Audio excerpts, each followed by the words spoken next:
yéen a ngi déglu Baol Média FM rajo bi jóg ngir dox ci wàllum social.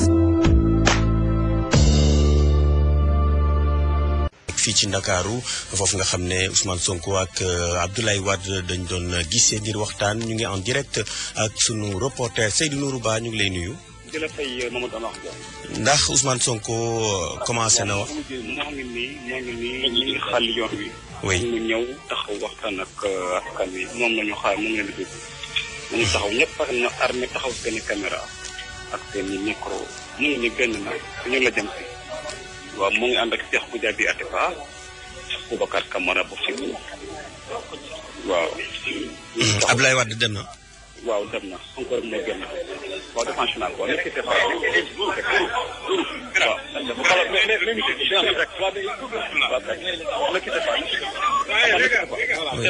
c'est bon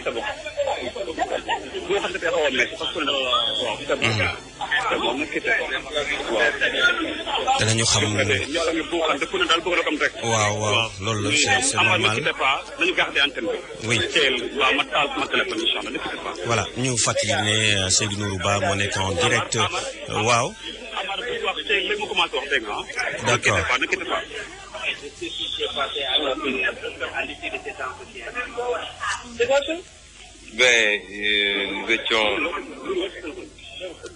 J'étais venu accompagner de M. Boubacar Camara, qui est le superviseur général de notre campagne électorale, et de M. Pierre Goudiaby Atepa, président du mouvement Sénégal REC, et membre également de notre coalition, rencontrer le président Abdoulaye Wade. Je commencerai par le remercier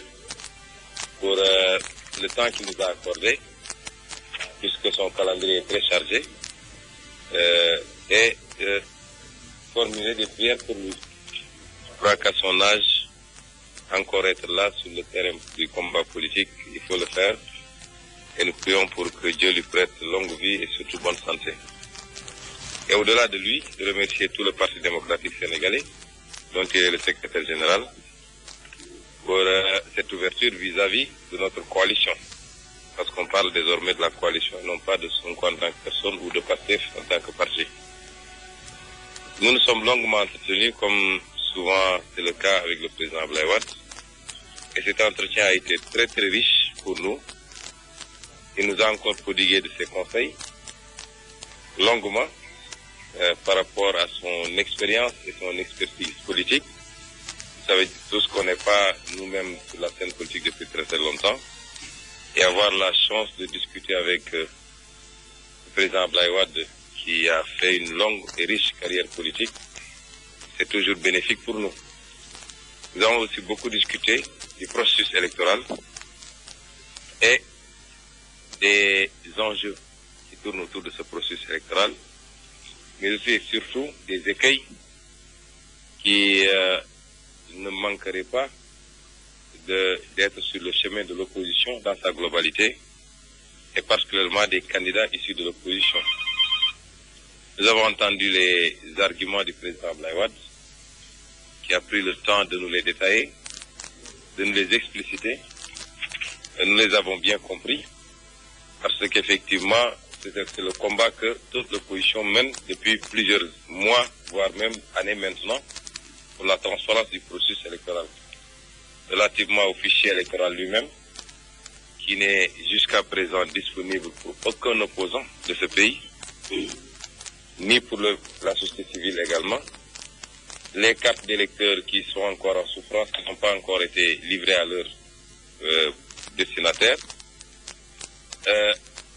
La question de la carte électorale et des bureaux de vote, c'est toutes ces questions. La question également du déplacement des électeurs, qui ne manque pas de créer souvent des confusions. Nous l'avons vu lors des législatives où beaucoup d'électeurs sont présentés dans des bureaux de vote pour se voir opposer qu'ils ne figuraient pas sur le fichier de ce bureau de vote. Et donc sur toutes ces questions, le président Abdoulaye Wade a donné des arguments techniques que nous avons entendus et que nous comprenons très bien. Par ailleurs, il nous a exposé sa position de principe,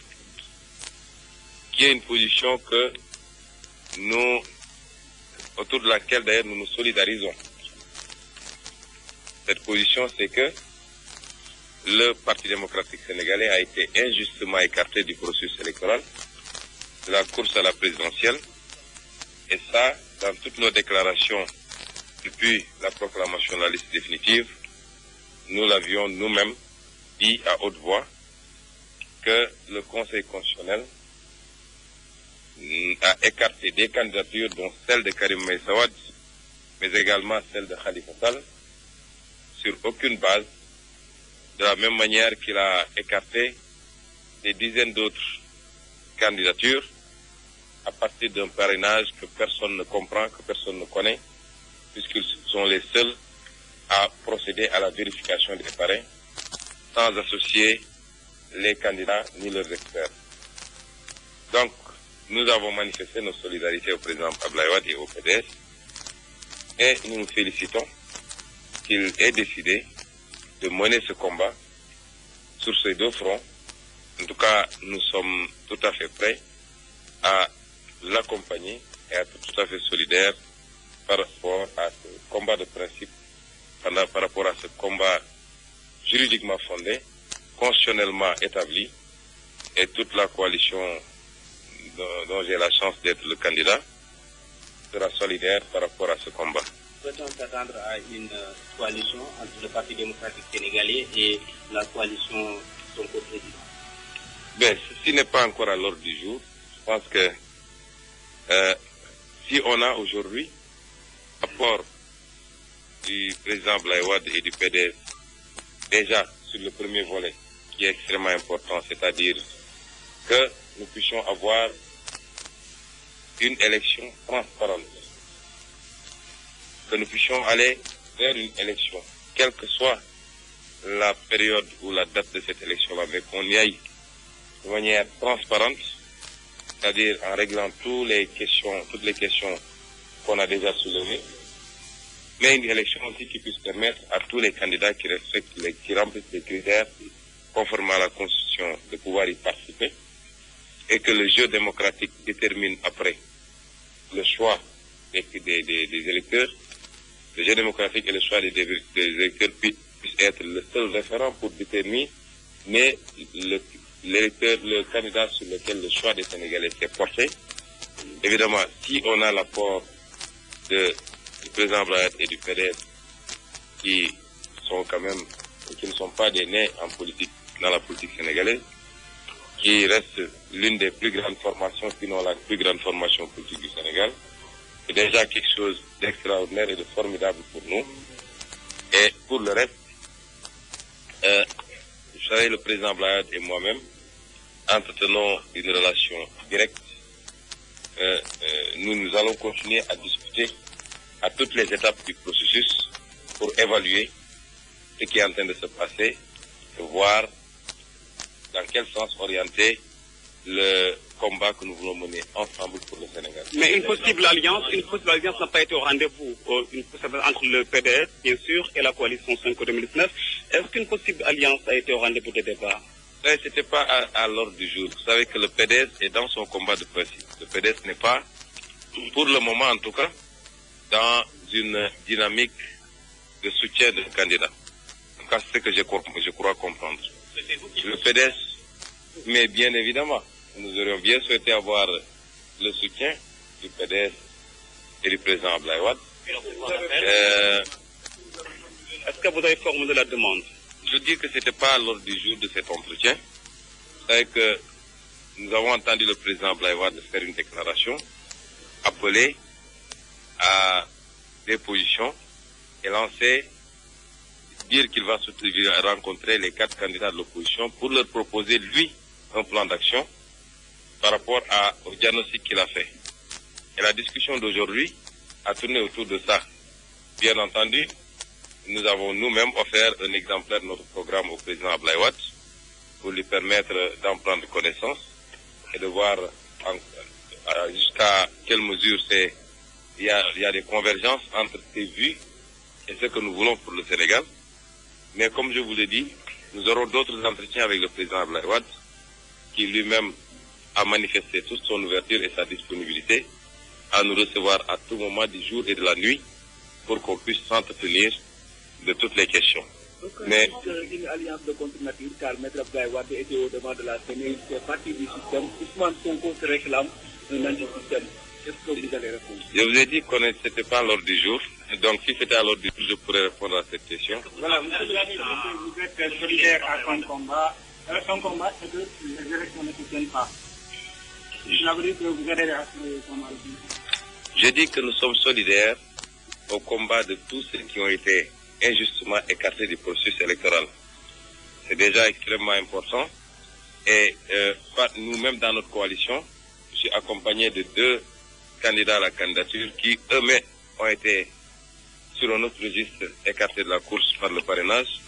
Ce parrainage qui est une opacité, donc personne ne peut vous dire sur quelle base c'est fait. Et donc, l'objectif qui avait prévalu à la mise en place du C25, c'était justement de regrouper tous les candidats qui ont été injustement recalés pour se battre pour que Macky Sall accepte d'admettre dans le processus électoral tous les candidats qui remplissent exactement les critères. C'est le cas du candidat du PDS, puisque nous disons, nous l'avons dit, ça ne date pas d'aujourd'hui, parce que nous restons sur les principes. Quand nous défendons un principe, nous le défendons indépendamment de la couleur ou de la coloration politique. Et nous disons, depuis le début du processus électoral, depuis les manipulations qui ont été faites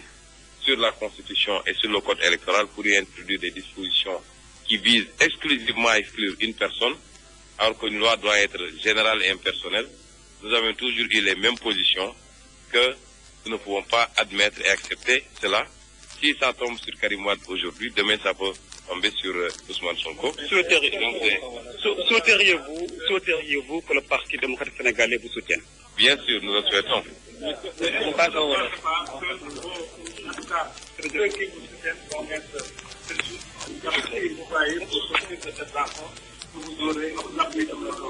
ne pensez pas que les questions dont vous avez abordées aujourd'hui sont quand même un peu dépassées pour les acteurs de la présidence? Vous savez, quand vous acceptez de discuter, vous discutez, vous êtes 2 partis. Vous ne pouvez pas aller discuter avec une partie en lui disant que vos préoccupations sont dépassées. C'est même irrespectueux, à mon avis. Chaque parti vient avec ses préoccupations. Vous savez que nous, on n'est pas focalisés sur des soutiens ou des alliances. Nous sommes ouverts à toute alliance qui permettrait de débarrasser le Sénégal de ce régime de Macky Sall. Mais nous ne sommes pas dans une course aux alliances. Nous avons toujours dit que ce qui nous préoccupe, c'est l'intérêt supérieur du Sénégal. Et tous ceux qui sont intéressés par notre coalition, nous leur ouvrons les bras pour pouvoir travailler ensemble. Il n'y a pas, à mon sens, fondamentalement une alliance comment vous appelez ça, contre nature. Le plus important, c'est sur quoi on s'est entendu pour aller ensemble. Si on s'est entendu sur des préoccupations qui vont à l'encontre des intérêts du Sénégal, ça pose problème. Mais si aujourd'hui, des acteurs se retrouvent et mettent sur la table des questions qui sont relatives à l'intérêt supérieur du Sénégal, et qu'ensemble, et autour d'axes programmatiques, j'ai dit, pas autour de partage de pouvoir, de gâteaux, de sucettes, etc., qu'ils décident ensemble d'aller vers ce combat, je ne vois pas en quoi ça peut poser problème, parce que le système dont on parle, c'est pas des hommes, ça transcende des hommes. Et un homme peut avoir été, à un moment donné de sa vie, responsable de ceci ou cela, et finalement, se retrouver quelques années plus tard, quelques mois plus tard, dans une autre dynamique, en se disant qu'on peut faire mieux. Nous-mêmes, en tant que croyants, chaque jour, nous faisons des choses qui sont à l'encontre des prescriptions, mais Dieu nous donne toujours une chance de nous répartir et de prendre une autre direction. Donc nous ne sommes pas dans un débat d'hommes. Ne vous trompez pas quand on parle de système. On parle du fonctionnement de l'État, de l'appareil d'État,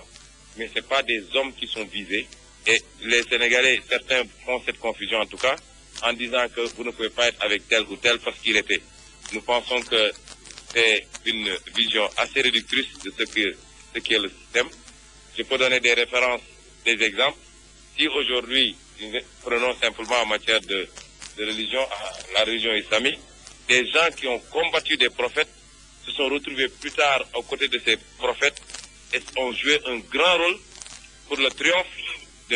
des religions, que ce soit le christianisme ou l'islam. Donc il faut éviter de se focaliser sur des hommes.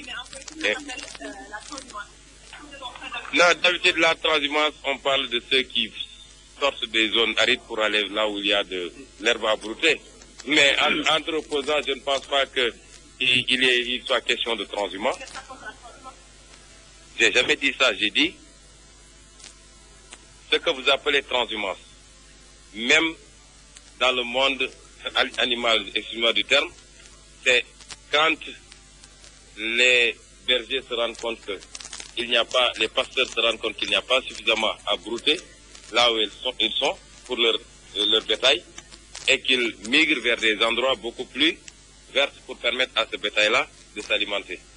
Nous sommes tous dans l'opposition. Qu'un membre de l'opposition reste dans l'opposition, qui est quand même une posture extrêmement difficile au Sénégal, mais considère qu'il se retrouve beaucoup plus dans d'autres idées d'opposants que dans les idées du parti où il était, et qui rejoignent, on ne peut pas parler de transhumance à mon avis. Bon, c'est bon. On passe au wolof. Ndax mën nañoo xam tey waxtaan bi nga teg ak Me Abdoulaye Wade lañ moo ko defee. Une question à la fois. Une question, mën naa résumer tout en truc. Donc,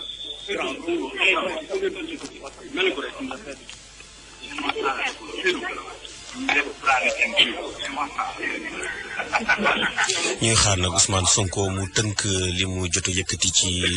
kàllaama tubaab. Ousmane Sonko di wax rek ci kàllaamay wolof ci lu gaaw ni que dañ ñëwoon fii tey ma ànd ak Boubacar Camara nga xam ne candidat à la candidature la woon bokk suñu coalition di superviseur général suñu campagne ak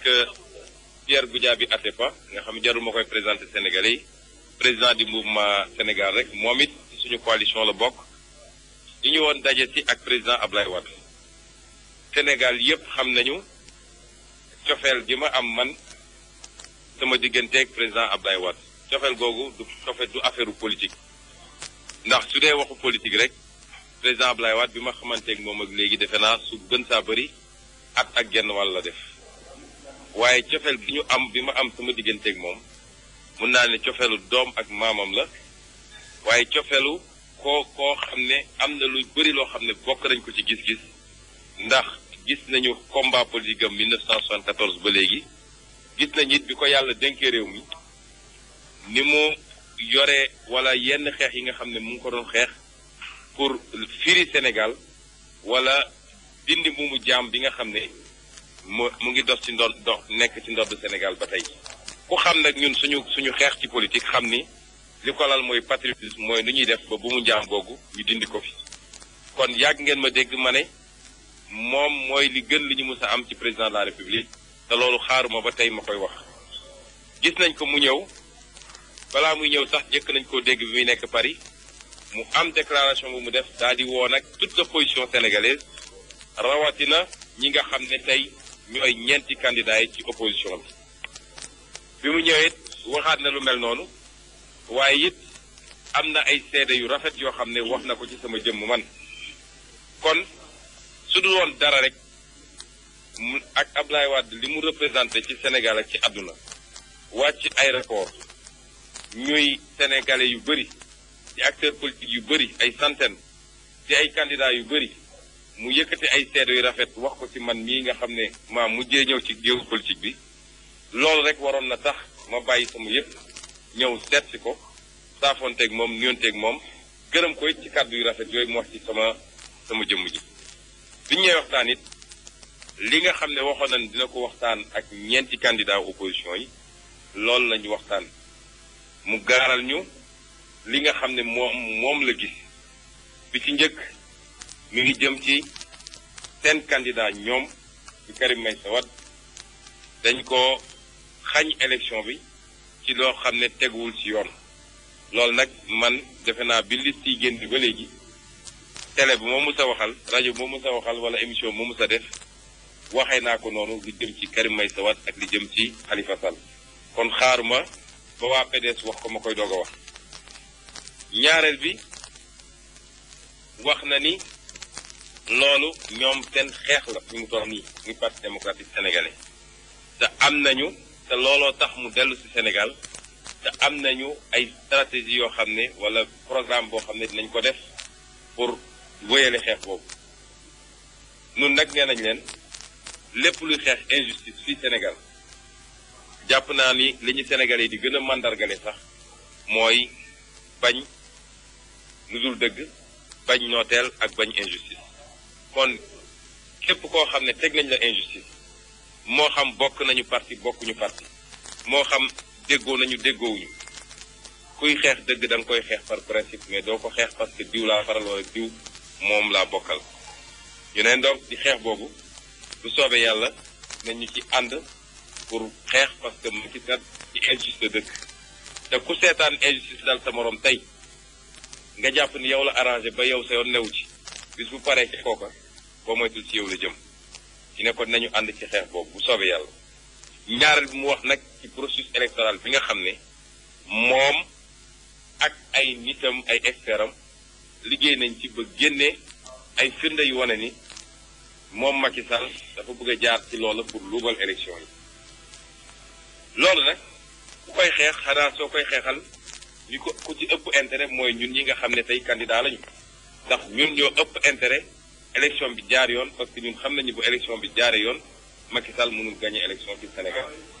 génne na ay firnde yoo xam ne wane na ni problème fichier am na loolu nag defe naa ay weer a ngi nii nit ñi di ko xeex di ko ñaxtu moo xam balaa parrainage moo xam ci parrainage bi moo xam après parrainage wax na it affaire carte électeurs yi nga xam ne lu mat 1,5 million carte électeurs yoo xam ne téye nañ ko te nit ñi waroon ko jot rawatina ndaw ñi ñuy wax les primo inscrits loolu bokk na ci suñu xeex ñun ñi moo xam ci cadre front bi moo xam ci collectif 25 yi moo xam suñu xeexu bopp ci en tant que parti wala en tant que coalition wax na it ci wàllu carte électorale bi ak bureau fictif yi mooy am na ay éléments yu wane ni boo moytul dinañu am lu bëri ci ay bureau fictif yoo xam ne ñoom dinañ fa jaarale pour am ay avance de voix ci yeneen candidats yi yooyu yëpp waxtaane nañ ci ñu jàpp ni loolu nag ku ñu ci woo dinañ la uyu si parce que ñun ñii di candidat ñun ñoo ëpp intérêt kenn bépp sénégalais pour que élection bi jaare yoon ba élection bi bañ a am problème la ca des nag ay waxtaan lañu ubbi d'accord nañu liggéey ensemble la main dans la main liggéey ci collaboration boo xam ne comme ni mu ko waxee rek jox na ma numéro personnel am nee na ma 3 heures du matin sax bu la neexee woo ma saa yoo buggee ñëwal dinañu continuer waxtaan bi moom am na plan d'action boo xam ne ay étape la étape bi ñu tollagum mooy mëne combat yooyu te bu soobee yàlla nañ ci ànd. kon mën nañu waaw. waxtaanu alliance ak coalition fi mu toll nii parce que waxtaan ñaara koy seq ñun ci Pastef ñun ci coalition Sonko président yéen ñëpp gis ngeen ni nit ñi dem nañ ba interpréter sax naan ñun dañoo bëggul ay alliés amul ku bañ allié amul ku bañ coalition waaye it ci ni ñuy defee politique ñun dañu jàpp ni Sénégal su coalition di amit alliance ak alliance il faut ñu teg ko ci ay anam yoo xam ne njëriñu réew mi rek la ñuy jiital waaye ànd pour ànd wala ànd boo xam ne dañuy teg ay marchandage lan nga may jox lan laa ciy am waaye duñu wax ci waxu programme wala waxu Sénégal loolu ñun sawaruñu ko moo tax it bëri nañu ñu waxtaanal bëri na ñoo xam ne ñoo jóg sax sol seen dàll ñëw gis ñu biñ ñëwee dañ leen ne ñëw leen ñu ànd liggéey ngir defar Sénégal teg ko ci programme bi nga xam ne defar nañ ko moo tax bi ñuy ñëw andi nañu programme boobu yéet nañ ko également président Abdoulaye Wade pour mu xool li ñu méngoo ci ay xalaatin ak gis-gis ci Sénégal képp ku ñuy waxtaanal ci base boobu la buñ ci déggooyee wasalaam moom mii di Boubacar Camara balaa muy ñëw ci coalition def nañu 3 réunions bu ci nekk ëpp na 3 heures de temps ci programme la moom mii Pierre Goudiaby Atepa ci ànd cadre boobu la ñu ànd mais du ñu jóg rek ne ànd nañoo diw parce que diw moo ñu neex wala yu demee noonu. kon ci gàttal bien sûr kan mooy bañ président Ablaye Wade ak li mu téye ci Sénégal ak li mu yor kan mooy bañ am ne serait-ce que benn appel boo xam ne président Abdoulaye dina ne maa ngi wax samay militants ak samay sympathisants ñu jàppal jiw loolu kenn bañu ko. li ma wax nag ci gàttal mooy li ci ëpp solo dama ne xam nga li ëpp ci jàppale mooy kilifa gu toll ni Abdoulaye Wade ñëw Sénégal pour mener un combat wàcc aéroport ak 14 millions de Sénégalais yi ak des centaines d'acteurs politiques ak juróomi candidat mu segg la ci yow seede bu rafet ci yow dama ne su mbir mi yemoon foofu rek mat na jàppale ba noppi. tey jii Ousmane Sonko bi boo gisee mu xeex wàllu système mu dem di jege ji koo xam ne nekkoon na au devant de la scène ñenn ñi bokk ni jàpp nañu système bi loolu dina tey seen xel ba ñu bari sax bind ko tey yan kàddu. alors li ma ciy wax ci gàttal dama rek muy dernier laaj ndax ñu ngi ñuy xaar meeting fi mu ne nii Rufisque ñu waroon ko door depuis 17h mooy sénégalais yi suñu dégg ñuy wax système bu ñu jàpp ni système bi ay nit mi mbirum nit la bu ñu personnaliser débat bi système bi du affaire nit Masamba ma wala Mademba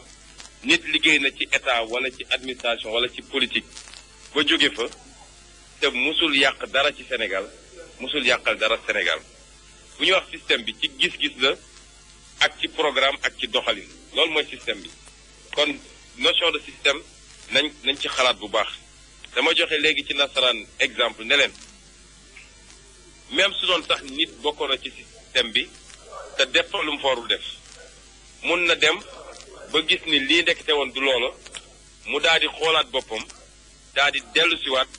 gis ni am na lu gën loolu kooku mën na jëriñ Sénégal ba léegi wala mën na ëpp sax njëriñ pour Sénégal diine yi ñu gëm ñun gis nañ ay nit yoo xam ne bi yonent yi jógee ñoo gënoon a tàng ci xeex leen ku ci wax Omar wala keneen ak keneen di xeex jullit ñi di dóor jullit ñi waaye bi ñu demee ba seen yàlla wëlbati seen xol ñu ñëw dugg ci diine gi gis nañu li ñu andi ci diine gi ñi nekkoon ci diine gi bu ci njëlbeen ba sax andiwuñu lu toll noonu ci diine kon bu ñu personnaliser le débat ñun dañu ne ci wàllu xalaatin ak programme gis nañ ni amoon na problème parce que ni ñu orienté Sénégal baaxut ñu dellu si ne ci wàllu nu ñuy yore ab réew mi gouvernance bi am na problème ba andil Sénégal ay problèmes yu bëri loolu la ñu tënk ñun suñu programme loolu mooy valeur yi fondé suñu action politique ku dem ba gis ni ndekete man damaa juumoon ci li ma nekk lii mooy li gën soo dellu sayit ubbil nañ la suñuy loxo ubbil nañ la suñu bunt waaye soo ñëwee di nga tënku ci gis-gis boobu ci programme boobu ak ci valeur yooyu ñu ànd defar Sénégal kon bu ñu jàpp waxu système jàpp ni dañ coo ciblé Massamba wala Mademba parce que bëri na ñoo xam ne peut-être tey mos nañ exercer de haute responsabilité te maa ngi di wax ak yow ñoo ma gën a jub ñoo ma ëpp njàng nekkoon nañ fi ñu nekk di fa subir toutes sortes de pression te defuñu fa lu ñaaw kon il faut pas généraliser wala ñu am des raccourcis dégg naa sax ku mu sa wax ni waaye yow pourtant nekkoon nga haut fonctionnaire kon ci système bi nga bokk loolu ñàkk a xam lan mooy système bi la moo tax ñun jàppuñu ni wax ji dañ koy tënk ci lii nit bu yoroon réew sax yoroon ko ci aram boo xam ne baaxul boo demee ba toog lire programme Ousmane Sonko xool combat politique Ousmane Sonko nga ne ah man di damaa juumoon te gis naa lu gën li ma nekkoon damaa bëgg a jàpp ci lii parce que dina jëmale Sénégal ndax lañ ko naan cam demal déedéet kon ñun li ñu ëppal solo c'est pas les hommes les individus ñun on mène pas un combat contre ay nit li ñu ëppal solo mooy système bi nga xam ne ci doxalin ci xalaatin ak ci jëfin moo tënk Sénégal ba tax ñu 59 ans après ñu nekk ci 25 pays yi gën a foofu.